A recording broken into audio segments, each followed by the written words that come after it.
In a parent's worst nightmare, losing their child. But what do you do in a situation where your child has been diagnosed brain dead and has to eat with a feeding tube? 23-year-old Lauren Richardson lives her life every day like that. Her father, Randy Richardson, is now in battle with her mother to keep her alive. However, last week, the court awarded guardianship of Lauren to her mother, Edith Towers, who maintains her daughter did not wish to live this way and seeks to turn off her feeding tube. It's an emotional case that has drawn comparisons to that of Terry Schiavo. So where does Lauren's father go from here? Randy Richardson joins us now live. Do you see this as similar to the Schiavo case? The similarities is a cruelty that took place during Terry's demise. You would have to read the book, A Life That Matters, to get the full story. And Lauren's is different. Lauren's, we have a situation with a girl that is improving. She's exactly like Terry. She's alive. She's not terminal and seeking care. What about now, this has got to be torturous to have to not only live through this, but talk about it publicly, which I know you want to do to get the story out there. But the doctors did say, and the court agreed with them, that it's a permanent vegetative state without any improvement expected. That's what the court says the doctors told them, which is why they decided what they decided. A diagnosis could come forth in the past year. I've dug into that deeply.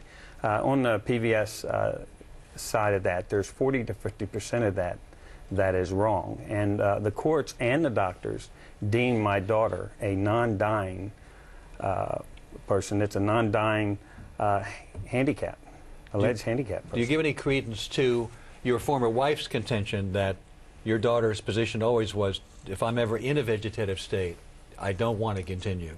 And that is what is being claimed by the other side here. I knew my daughter well. The claim on the other side, I've wondered why they have said that for the last 9 months. I have no idea. Well, what would be their motivation? Do you think they not love her as much or would not want the best for her as you do? How can not love your daughter? She's handicapped. She needs our love. I am in full support of her care. I don't know. I've asked that myself again. Is it your position, do you have any medical evidence that she can recuperate, and to what extent could she recuperate and live a life? Yes, for one, I love my daughter as she is. Anything would be an add to that. We do have neurologists that have looked at her. We've been unable to submit that to the courts that find that she is, at this point in time, it's all under appeal. We're working on that now. We weren't able at that point to get it in. She is cognizant of her surroundings. She's vocal. She moves. She feels pain. The Delaware Court of Chancery Master Sam Glasscock, who ruled over this, said that medical evidence supplied by physicians and by an independent neurologist and by Lauren's own doctors are in agreement, which is why they came to the conclusion they came to about that disagrees with your conclusion. Yeah, the agreements on some of these were taken 9 months prior to this. Lauren has made great strides and improvements. They also deemed my daughter alleged handicapped and a non-dying person. Randy, first of all, I'm sorry about your daughter. These cases are always sad here. Do you have any medical opinions contradicting this idea that she's in a permanent vegetative state? Yes. That PVS statement, again, she's very much alive. No, but I'm asking specifically, any medical experts that will testify that she is not in a permanent vegetative state? We have neurologists that have statements that say there is promising possibilities for my daughter. When you say she's cognizant, she's vocal, does she answer voice commands? Is she vocal on voice commands? No. When she needs something, she's loud enough that the nurses down the hallway know she's either uncomfortable, needs something, they will come, or she's... And the nurses would testify that she has this way of communicating by making vocal, by making noises that they understand is a request?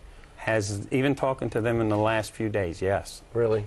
Now, the story is here, I mean, your daughter had a heroin overdose. Did she have a long struggle with drugs that you know of?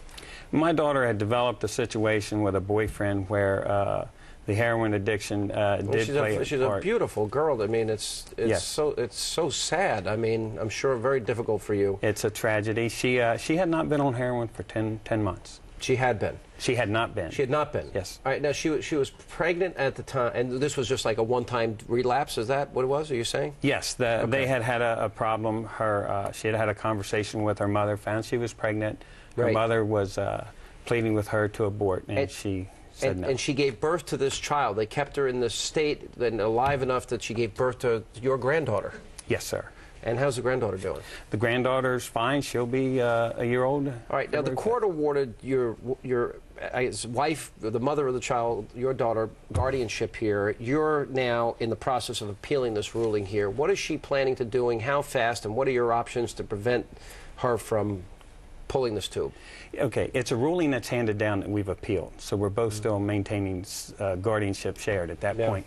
I do not know. The lawyers have not commented anything. We have placed all our appeals, have our evidence, and are working on that at this time. Now, she has custody of the granddaughter? Yes, she does. There's a case pending in March. Is there any way you can resolve something like this out of court, in as much as you could say, I will take care of her for the rest of her life, you don't have to, and you could take care of the granddaughter? Would that work? Is there any way that there could be a negotiated settlement? I'm looking you in the eye. I have asked that. What did she say? From the bottom of my heart. There is no reply. No reply? No, yes, no, no, no nothing? Right. Well, it's a sad situation. It is, and as a father, I wish you, first of all, I pray that, the miracles do happen. It's happened before, and I wish it all works out for you and your family. Thank you for doing this. I appreciate you.